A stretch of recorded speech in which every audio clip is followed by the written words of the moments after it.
So I'm going to do a little bit of a breakdown. This type of muzzle is called a basket muzzle. This is called a procedure muzzle. These are designed for medical procedures. This is for, like, hey, I'm going to have my dog learn how to acclimate to a muzzle, get them used to it. These are for more short-term use. Ones like this are more long-term. This has padding in it. Muzzles are not a bad thing. Everybody stigmatizes them, and they're not. We use this with Boozer.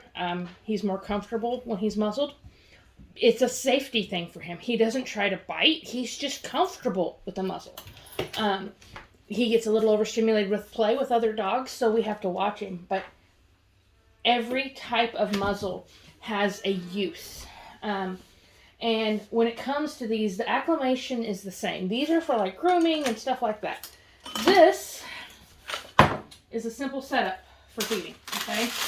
To get them used to it. They eat out of these here, and I don't think they realize that this is what it is, because by the time the dogs get them here, this is chicken and fish. Throw it in there, throw a little bit of their kibble mixed in with this, and they eat their food with parchment paper or wax paper out of this until they get used to putting their face down in this. And then we start taking this and we go through here, or we smear peanut butter or wet food here on these muzzles. I'm just using this one because my other one's being used.